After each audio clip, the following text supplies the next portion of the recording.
Count money, man. Stack riches. Try and told him I'm a beast blood. What's up, gang? Welcome to another episode of the GRINDcast. Get ready, it's a new day. We got my man, my friend, Jake Lowry in the house. Welcome to the GRINDcast studios, Jake. Thanks for having me, man. Thanks for coming, man. It's an honor. Gonna be fun. Gonna be awesome, man. Yes, so, Jake Lowry went to Thiel College, was a wrestler, third in the nation in college wrestling 2014. Correct, right? yep.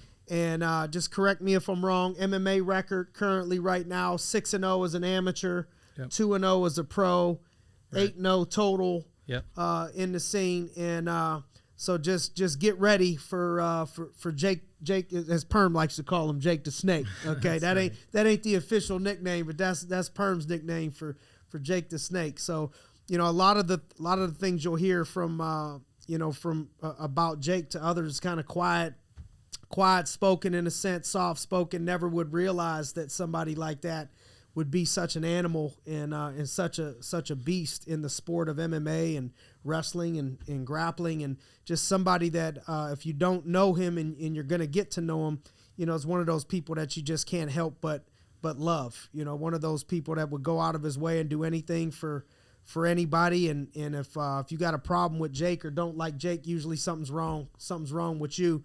Or your ego's hurt a little bit because you got smashed or something on the mats and you can't get over it. But one of the greatest people that you'll ever meet. So let's let's let people get to know you a little bit, Jake. Okay. What was your upbringing like, and where are you from originally? Man. That's a long question. I was born in Georgia, Stockbridge, but I was only there for a year or two, I think. And then we moved to a little town called Sand Rock, Alabama. I know you've never heard of it because Sand Rock, Alabama. I think it graduated 30 people, something along that, like crazy. Yeah, wow. Like the elementary, middle school, high school, all in one place. Okay. Shared the same cafeteria, shared the same gym. Tiny Small school. But yeah. And you went to high school there? No, I went to elementary school there, and then I started middle school there. Then we moved back to Georgia. So the reason we moved back to Georgia was to start wrestling, because Alabama didn't have wrestling at the time. Okay. Specifically our school in our area. Okay. So we moved to Georgia, started wrestling. How old were you? I was in 6th grade. So 6th grade, you moved back to Sixth Georgia. grade, moved back to Georgia to get some wrestling. Why Georgia? Did your parents have a connection to Georgia? Yeah. So I grew up on a farm, and my dad had his best friend lived in Georgia. He was a farmer. They used to show horses together.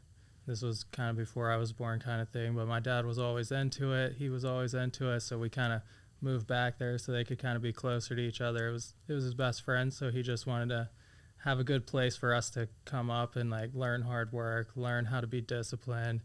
And there was wrestling, which we always told him we wanted to do because he was a state champion from German. And we kind of always knew that we would like to try it. We used to wrestle, box, all that stuff when we were younger. And your dad was a state champ wrestler? Yes, sir. Okay. Yep, for German high school, I believe in the 70s. Where's German high school? So German is actually one of the 3 schools that were combined to make Albert Gallatin. Okay. So that's why we ended Alabama. up coming back. No, Georgia. Pennsylvania. Oh, Pennsylvania. Yeah. Okay, gotcha. Yeah, so my dad's from Pennsylvania, moved to Georgia to find better work, to kind of make a better living for himself. He wanted to just get away from where he was from, kind of get out on his own, find something, a better life for himself. And that's where he ended up meeting my mom. She's from Georgia, so that's kind of why it's a wild story. I got family in Georgia, family in Pennsylvania. We've kind of moved around a lot, but ultimately I ended up in Pennsylvania. I just never left. And how old were you when you moved to Pennsylvania? 8th grade. 8th grade. Yep. Okay. So we started wrestling and loved it. So everything from that point on was wrestling, man. Everything. And so the reason we moved to Pennsylvania, my brother was 3 years older than me. So he was a junior at the time. Well, in order to get like in-state tuition and everything, you had to be in the state. And there's no college wrestling in Georgia as far as I know at this point. So we knew we probably weren't going to go to college in Georgia. My dad was from Pennsylvania. He said, this is wrestling country. We said, all right, let's go. And that's kind of Did you notice a level difference from Crazy. from Georgia to PA wrestling? Crazy. Yeah. I didn't know anything in Georgia, and I was pretty much smashing everyone in Georgia. And then I moved to PA, and I was like, man, I am not good at wrestling. So I took my lumps for a while, but it's nice because like attracts like. So I knew that I should be somewhere better so that I could push myself, so that I could find some better competition and everything. Not that Georgia doesn't have good kids, but in Georgia it's such a big schools and everything. So in Pennsylvania it's AA, AAA.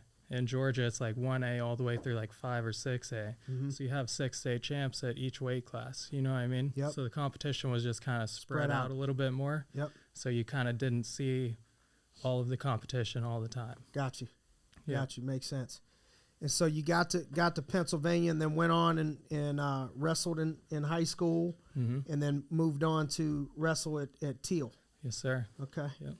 And did well at Thiel. Was that your senior year that you were third, or That was junior? my junior year. Okay. And I tore my knee my senior year, so Okay. I had surgery, and then I redshirted that year, came back my senior year, tore some cartilage in my ribs, couldn't get healed in time, so that was kind of the end of wrestling. Okay. Yeah. And then right after college, did you know that MMA was something that you wanted to go into, or how did that whole thing start? I always knew I wanted to go into it. So when I ended my college wrestling career, I was hurt.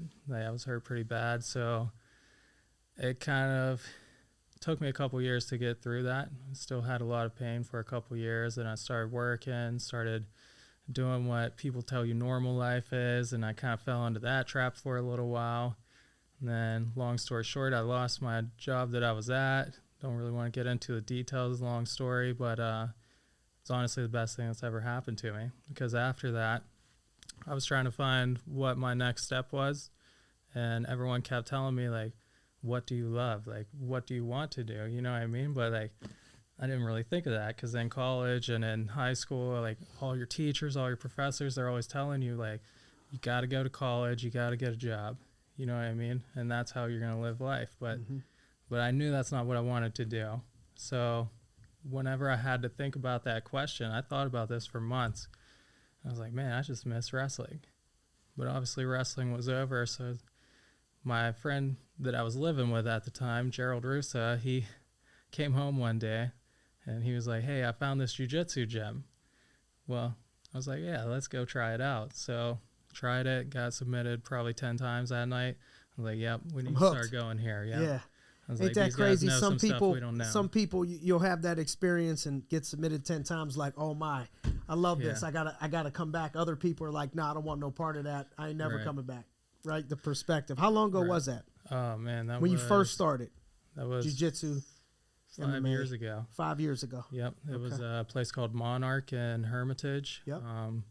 The professor was Robert Henriksen, and I'll never forget the first time I rolled with him, man. It was because I took third in the country in wrestling. I'm like, man, I can take anyone. You know what I mean? Like, in my head, I'm like, man, there's no way. Go in there and get submitted 5 or 6 times in a 3-minute round. I'm like, yeah, I trust this guy. This guy knows what he's doing. And that's the kind of people that I wanted to be around. You know what I mean? If he didn't submit me all those times, I probably wouldn't have pursued it. Yes. I probably would have just kind of been like, all right, well, I am as tough as I thought I was, and I don't need to know anything else. But just kind of getting humbled like that, it made me want to step into it a lot more. It made me want to learn what all he knew that I didn't know. You know No what doubt. I mean? Speaking of Pretty which, crazy. we share a coach and friend in Isaac Greeley over at the Map Factory, represent with the T-shirt. Yep, that's right. Man is an animal. You know, Oh. just savage. Talk about humbling and getting humbled and wanting to learn. You know, and then for me, as I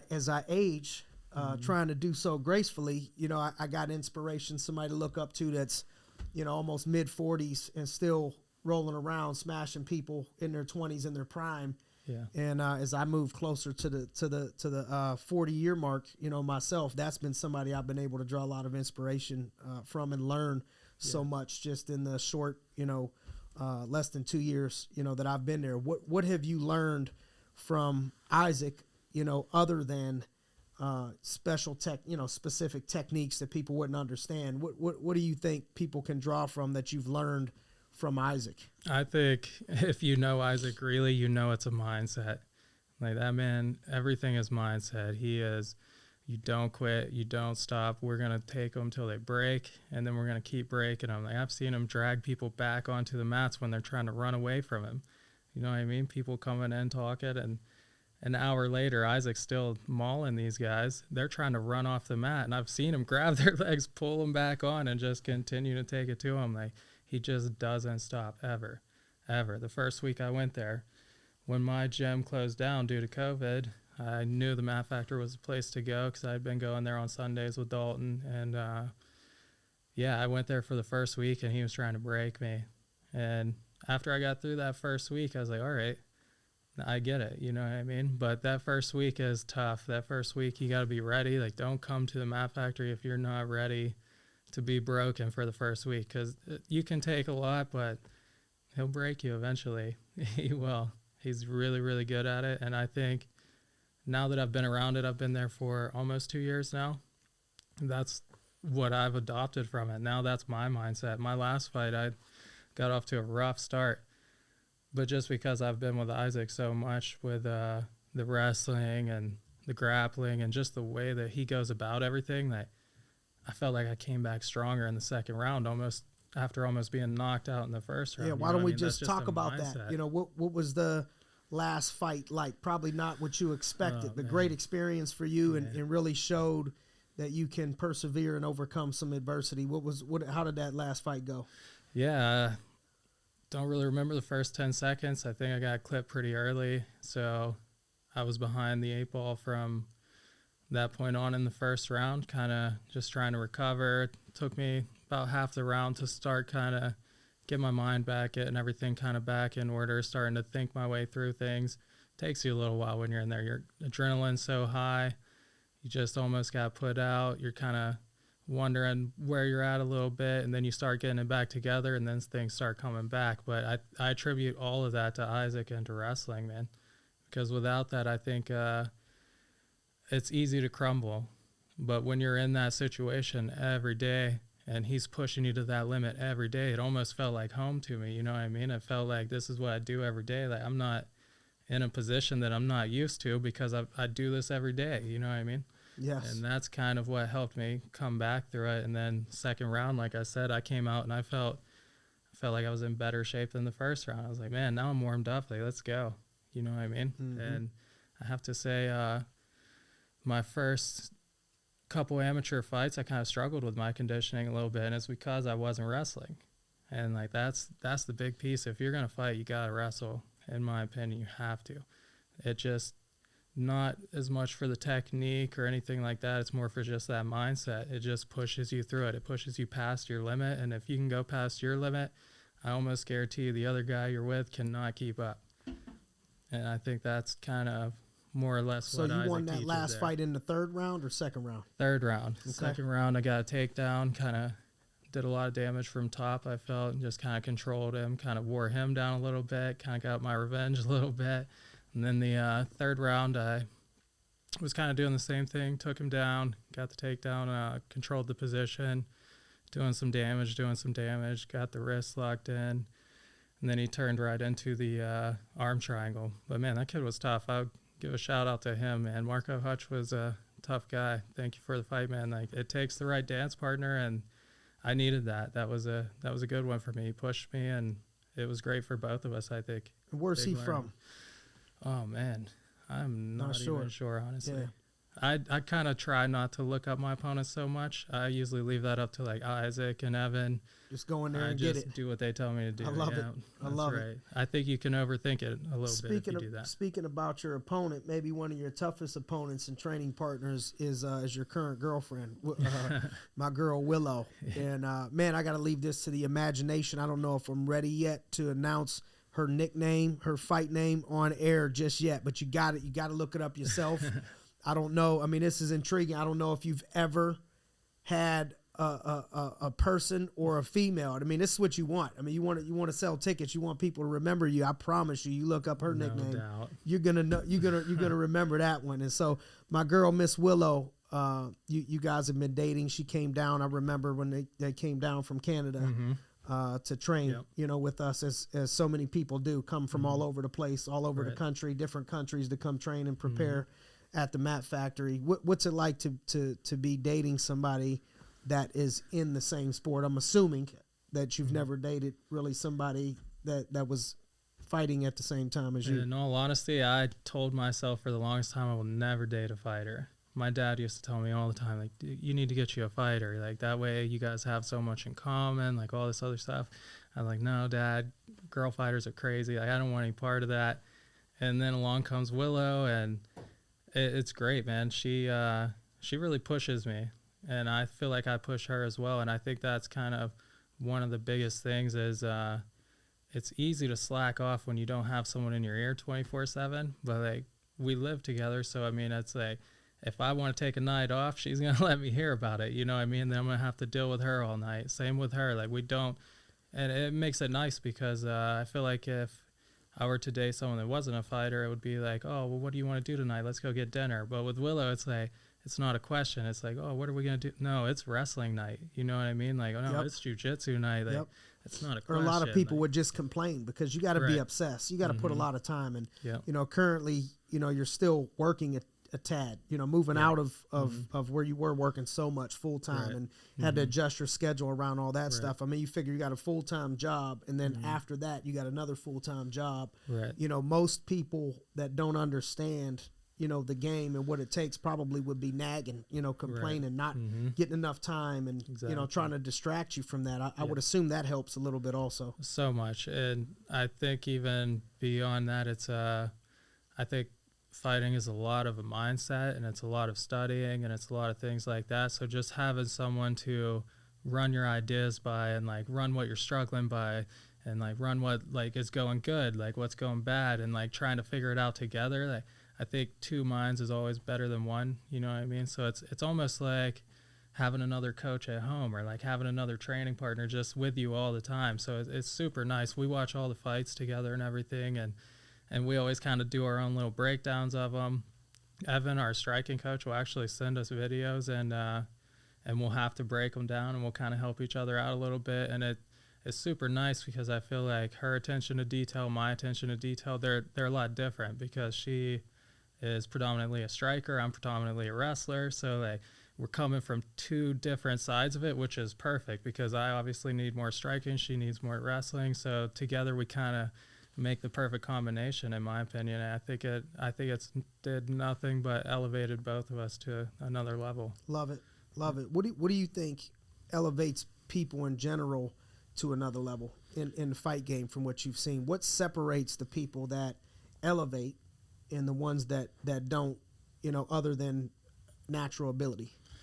In my opinion, it all comes down to relationships, which is going to sound weird to a lot of people, you know what I mean? But I think if you have the right people in your corner, if you have the right people that you're dealing with, if you have the right mentors, if you have someone like Isaac Greeley kind of showing you, he doesn't really just tell you things. Like, he's on the mat with you, showing you, you know what I mean? And like, he's so easy to follow because he doesn't just sit and watch. He's in there with you, going through it with you. So it's so easy to follow someone like that, you know what I mean? So I think having that kind of relationship, having like a relationship like I have with Evan, where we're good friends too, you know what I mean? Like, we watch the fights together on the weekend, and we do it because we love to do it. It's not that we have to do it. Like, we love doing stuff like that. And I think having those kind of relationships makes you want it that much more, you know what I mean? Like, when you go out to a fight and you're looking across at some of your best friends and some of the people you have the best relationship with, the last thing you want to do is let those guys down. You know what I mean? And that's nothing but motivation for me specifically. I mean, kind of might be different for a lot of other people, but I don't know. For me specifically, I think it comes down to more of the people that I'm surrounded by. Having the right people around you, yes, right sir. People in your corner, makes a lot of sense. What's the hardest part of your, quote, job, fighting? What would you say is the hardest part? Oh, man. I would say the hardest part is just time management, in my opinion. That's kind of why I just took this new job and got away from the old job. Because, I mean, when you're sitting at work for 8 hours, for 12 hours, whatever, all you're thinking about is all these things you need to be doing. But you can't do them because you're sitting at work, you know what I mean? So then it kind of drives you crazy. So then you're trying to make your schedule work, but then you got to work your schedule with your coaches and make sure they can get off at the same time you're off. So it's just kind of it's like a revolving loop of just trying to figure out like when we can train, like how we train properly, like how we like incorporate this that we need to do and this that we need to do and do it all in this amount of time. You know what I mean? Yes. That's kind of the hardest part to me, I believe. That's what people don't see. You know, I think a lot of times you'll see somebody in the game and they finally make it and they're making $100,000 a fight or couple $100,000 a fight or millions of dollars at a certain level of fight, and people say, oh man, I'd go in there and do that for, you know, $2 million. I'd go in there and let them knock me out for $1 million or for $100,000 or whatever. But what people don't realize is the amount of time for years that goes into that you have to have a full-time job in order to then go to your next full-time job. So you're really working 2 full-time jobs because it's a full-time job. When you put in the studying, recovery, injuries, you know, reps, all of that stuff. Right. You look at work and then you look at the work you're doing after that, there's just not a lot of time left in that. And so it's the process of getting out of where, all right, I don't even need to have a job anymore. This really, truly is my only full-time job, which is what everybody, you know, really is the ultimate, is the goal, is what everybody wants. But in the process, most people don't have that, and that's what people don't end up seeing. What do you do outside of mixed martial arts? Any interests, anything you like to do outside of? Oh man, I get made fun of this one so much, but I don't even care because it's my favorite thing. I'm the biggest nerd when it comes to like supercross, motocross, dirt bikes. I used to ride when I was a kid. I have a bike still. I don't really ride right now. I think Isaac would kill me if I got hurt, so would Evan. But I still have it, and I can't wait. Like once I retire from fighting, I'll definitely be back on it. It's just something about it, man. I think the most important things in life to me are more the things that you can't really describe to someone. It's more of a feel, you know what I mean? Like you can't describe what it's like to step into the octagon. You just have to do it. It's a feel you get. Same thing with a dirt bike. Like I can tell you how I feel whenever I'm jumping 60 feet on a triple, you know what I mean? But until you do it yourself, you just don't understand it. So I think that's kind of why a lot of people make fun of me. They just don't really get like the same emotions and the same feelings I get when from you're it. Jumping 60 feet, what are you landing on?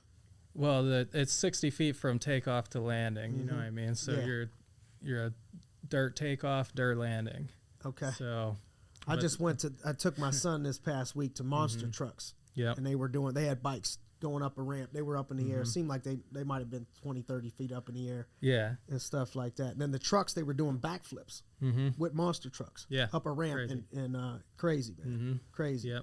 You just don't understand until you do it, man. I'm telling you. And then it's like, just like wrestling, you don't realize how tired you can get in wrestling. And until you go out and start spinning laps on a dirt bike and trying to go as fast as you can and trying to avoid all the obstacles, land all the obstacles, not go down, there's some serious consequences in racing a dirt bike, you know what I mean? So your adrenaline's through the roof and you get tired super quick. So to see these guys kind of push like they are, I think they're some of the best athletes in the world, and that's kind of one of the reasons I've always kind of followed them, because I'm a big time studier of like athletes in general, and I truly think that they have something special, man. I think they're able to push to a different level between getting over the adrenaline, getting like their heart rates are like I think 180 plus for the whole race, which is like 30 minutes and 2 laps. So, wow. I mean, you would never think that. Crazy. You would never think crazy. that. They wear heart monitors, and that's one of the things that I've kind of seen on there was that it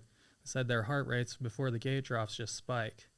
And then they kind of stay and they plateau there throughout the whole race. And then you'll see, like, if one of them has like a near wreck or something, their heart monitor will show it and it'll actually raise up again. So then that's why you see them kind of fall back a little bit. And then I think it's a super cool thing to be able to do that and then get your heart rate. You'll see it come back and then they'll level it back out again, which I think is pretty important for like fighting as well. So I kind of see a lot of similarities in it too, I think. And that's another one of the things that attracts me to it. What do people not see, do you think, about the fight game or just yourself? What sacrifices have you had to make to get to this point? I think one of the biggest sacrifices would probably be not getting to spend as much time with like your friends and your family and things like that as you want. Like I know I haven't been home to see my parents for Christmas and probably since I started fighting, honestly. Wow. And I think nobody would ever yeah, imagine that or think that. So right. these are the sacrifices. Mm-hmm. Has not been home for Christmas. Yep. And I could tell you, yeah, are a family person, you love your yeah. family. Have not seen your family for Christmas for 4 or 5 years. Yep. Because of the right dedication, the commitment. Right. And then your friends are always texting you like, oh, we want to do this, we want to do that. And I'm like, yeah, so do I, but I also have practice today, you know what I mean? And I've worked all week, so like I have to make up for that this weekend, so I just don't really have time. I think more or less that's kind of the biggest thing. You don't really have as much time for like vacations and fun, and like you can't really eat all this bad stuff that other people are eating. You got to kind of watch your diet. Like everyone wants to go drink on the weekends or whatever, and you got to kind of be like, well, no, I'm going to suffer for a week if I do that, so I got to kind of stay away from that, you know what I mean? I think those are more or less kind of the more difficult challenges to me, because I'm not really the most outspoken guy, but I am a people guy. Like I like my people, like my inner circle I'm super close with, and it's super hard to tell them that I can't do stuff with them, you know what I mean? So yes. To me, that's kind of what I think of when you mention stuff like that. Not being able to see your friends as much and hang out and do what they want to do and do what you ultimately, would like to do.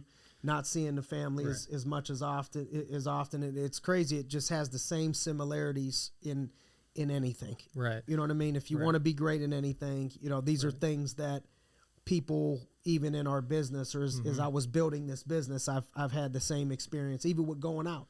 Couldn't go out as much, couldn't take as many chances, had to get up early, had to work weekends, holidays, I couldn't be around as much and stuff like that. And those are the things that people don't see that give up in order to go up. Right. And I just to add on to that, though, that's what makes Fight Night so special to me. You know what I mean? Because then it's like all these people all that stuff I've given up, all this time I haven't been able to spend with these people, but these people are all here supporting me. You know what I mean? Yep. And then you just hear them chanting your name at the end, and you're like, yeah, these are all my people still. Like, I still love these guys. Like, they're here supporting me. Like, this is our night. You know what I mean? Like, I put in all this sacrifice, but this is our night. And then I get to go out and hang out with them for the rest of the night and spend some time. And it's honestly my favorite time to be alive, is like right after a fight. Yeah. It's the best. We had a ball. Yeah. In Illinois.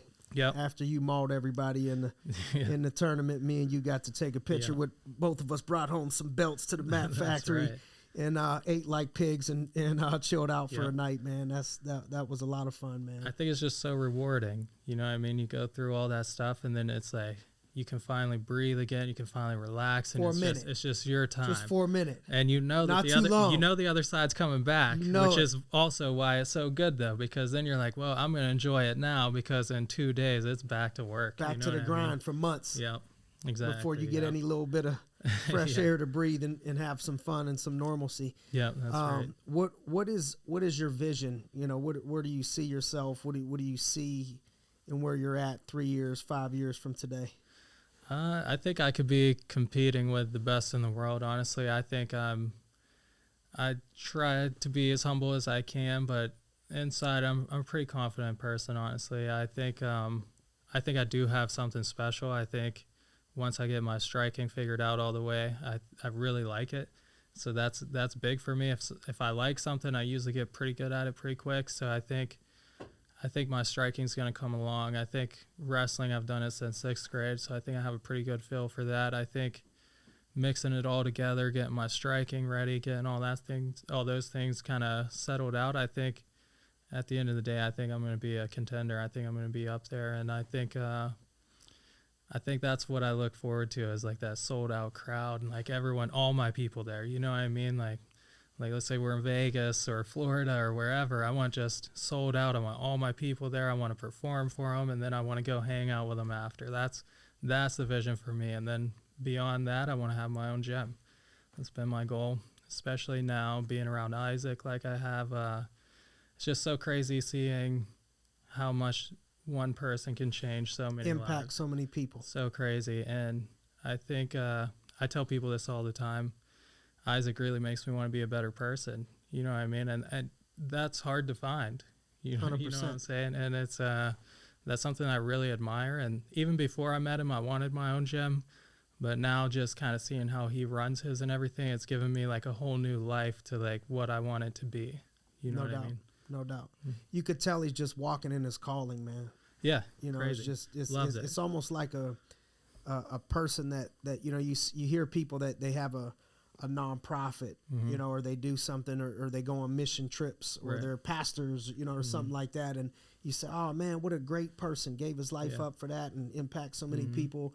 And you would never realize that somebody could run a gym and have that same type of missionary impact, that same type of impact on people mentally, physically, some spiritually, and what that does for generations of people, man. And he's a loyal, you know, dude, loyal. Just such a loyal person, which you and I, you know, talked about, you know, before we came up here to the studio, of like, man, what are a couple things that you think are like, man, if you had to pick one or two words that you're most passionate about, you know, talking about, what would it be? And, you know, first words out of your mouth was, you know, loyalty was one of the first words, you know, loyalty. So why don't you talk a little bit about what loyalty means to you?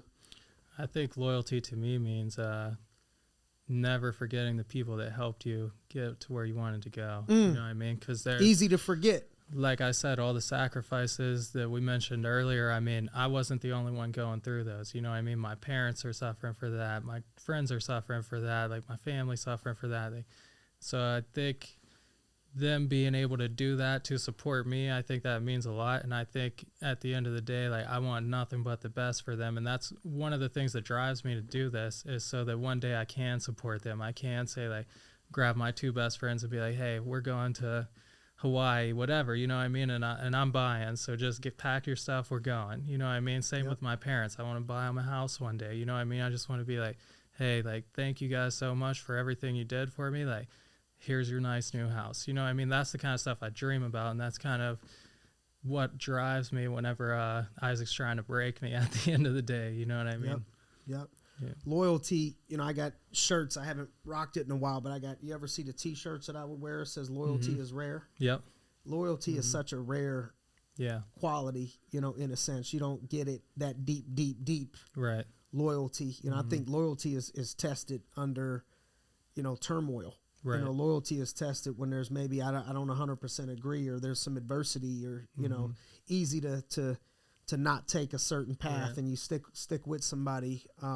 Why do you think, or you know, I don't want to put words in your mouth, do you think loyalty is more of a rare thing, and if so, why, and how do you find loyalty in people? I think loyalty is pretty rare these days, honestly. I think a lot of the people in the world now have that it's me kind of mindset, you know what I mean? It's all about them, but I think one of the ways to find it is to go into battle with people. You know what I mean? Like, when you step in the cage, if you don't trust the guy to your right and the guy to your left that are walking you out there, it's going to be a bad night. You know what I mean? Most likely. And I think that's kind of where a lot of that comes from me, is when Isaac Greeley's texting me each night saying, like, hey, like, we're doing this tomorrow. Like, we're getting you ready for this fight. When Evan Boris is in Canada messaging me every day saying, like, hey, dude, this is what you need to do. And I know he's not doing it because he wants to do it, because, like, he just wants to text me. He's doing it because he cares about me. You know what I mean? He's doing it because he wants to see me do well. Same with Isaac. Same with Willow. All these people, they go out of their way to help you and to protect you. You know what I mean? What we're doing is some pretty bad consequences if you're not prepared. So I think just them being loyal to, like, my health and, like, me makes me want to be loyal back to them. I think that's kind of why we're such a close-knit group at the Mat Factor, is because you go through war together every night, and it only brings you closer. You know what I mean? Yep, no doubt. And the other word you said was relentless. Relentlessness and being relentless. Talk to us about why that's important, what that means to you. I think it's not easy for anyone. And I think everyone goes through their trials and all that kind of thing. And I never made it to States in high school. You know what I mean? So, like, according to, like, most people, I probably should have given up. You know what I mean?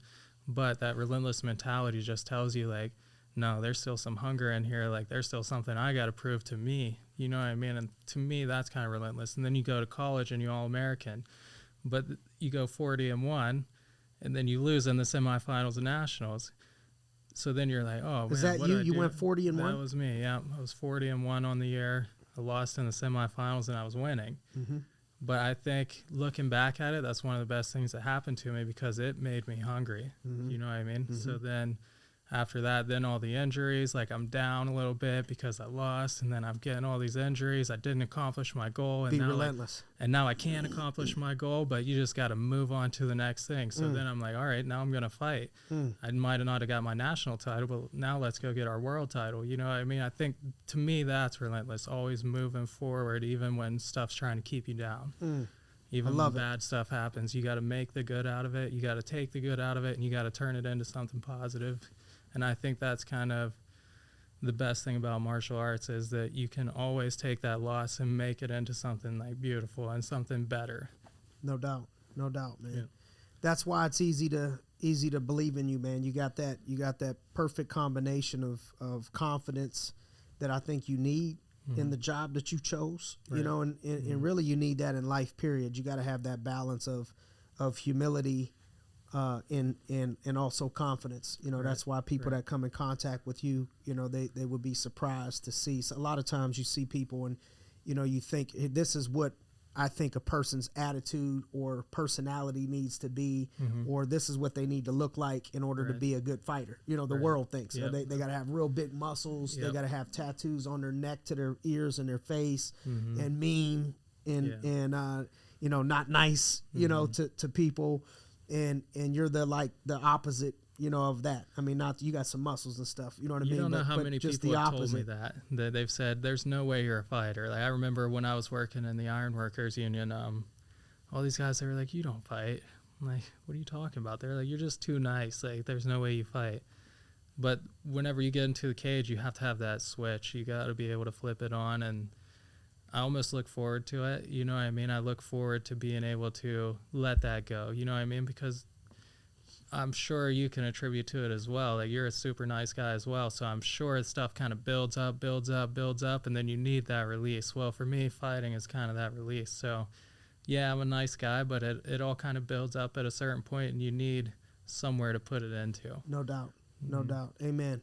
So if somebody wanted to follow you or keep track of your journey, what would be their best way of going about following you? I'm on Instagram at Jake Lowry _185. I'm on Facebook, Jacob Lowry. So Facebook's Jacob Lowry? Yes. LOWRY.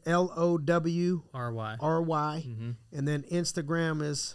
At Jake _Lowry 185. At Jake _Lowry, LOWRY 185, which is where you're fighting at currently right now. Right. 185 pounds coming to you real soon. So keep following and rooting for our man Jake Lowry. Jake, thanks for coming and sharing some wisdom and some love at the GRINDcast studio. Yeah, and we're all supportive of you, man, and looking forward to the future, man. Thank you. I appreciate it. Let's get it. Yep.